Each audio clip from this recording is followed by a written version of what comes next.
राष्ट्रसङ्घको संस्थापक सदस्य मध्येको 51 राष्ट्र कुन हो? संस्थापक सदस्य हो। र यसको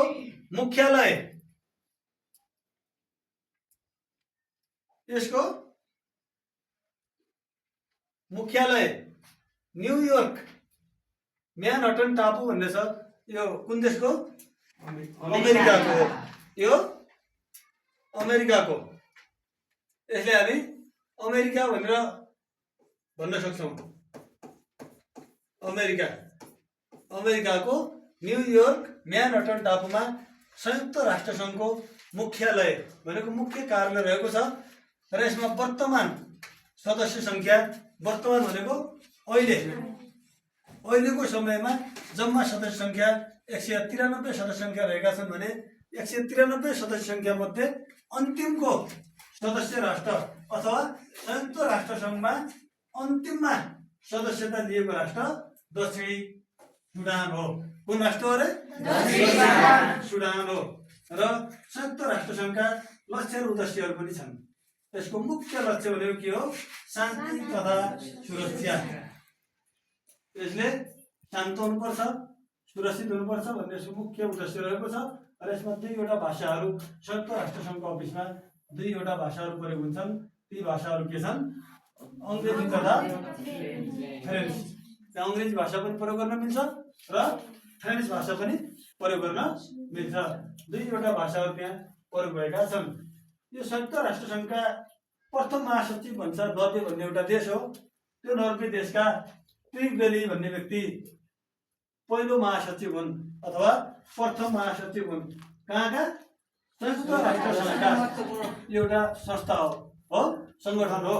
संयुक्त राष्ट्रसङ्घको प्रथम महासचिव नर्वेका ट्रिगबेली हुन् भने अहिले हालसालैका वर्तमान महासचिव को रहेका छन् एन्टोनियो गुटेरेस। यिनी पोर्चुगल भन्ने देशका हुन्।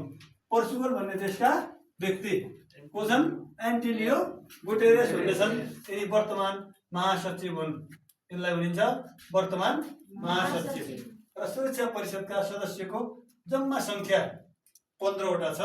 यहाँ सुरक्षा परिषद भनेर दिएको छ। संयुक्त राष्ट्रसङ्घका अङ्गहरूमा पर्छन् महासभा, सुरक्षा परिषद, अन्तर्राष्ट्रिय न्यायालय, आर्थिक तथा सामाजिक परिषद, जिम्मा जमानी परिषद, सचिवालय।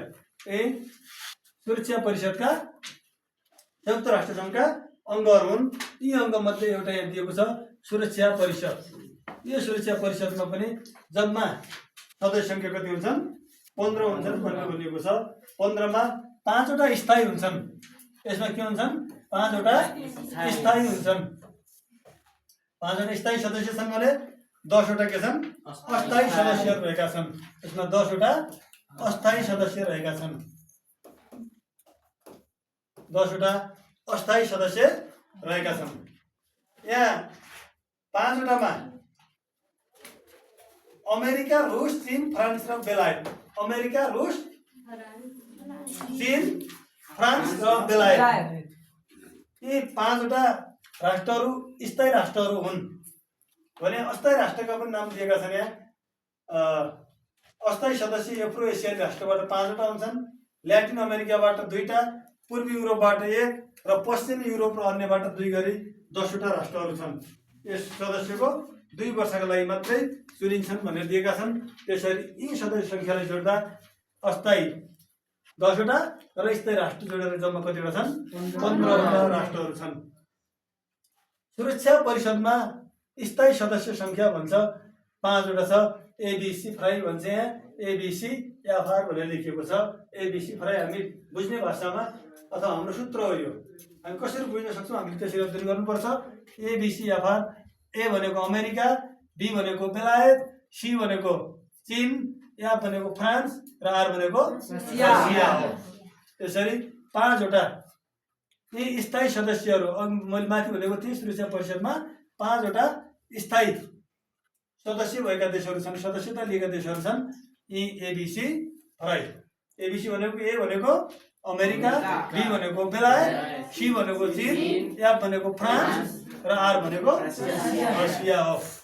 अब यहाँ अस्थायी सदस्यको संख्या 10वटा छ। 10वटा मध्ये मैले भर्खरै भने एप्रो एसिया राष्ट्रबाट कतिवटा हुन्छन् 5 वटा हुन्छन् यहाँबाट कति 5 वटा कहाँबाट एप्रो एसिया राष्ट्रबाट 5 वटा भने ल्याटिन अमेरिकाबाट 2 र पूर्वी युरोपबाट 1 र पश्चिमी युरोप र अन्यबाट 2 गरी जम्मा 10 वटा हुन्छन् र महासचिवको कार्यकाल 5 वर्ष रहेको हुन्छ संयुक्त राष्ट्र संघका महासचिवको कार्यकाल कति रहेको हुन्छ 5 वर्ष रहेको हुन्छ उदाहरणका लागि वर्तमान महासचिव एन्टोनियो गुटेरेस पोर्चुगलका एन्टोनियो गुटेरेसको कार्यकाल कति हुन्छ 5 वर्ष हुन्छ त्योभन्दा पहिला ट्रिगबेली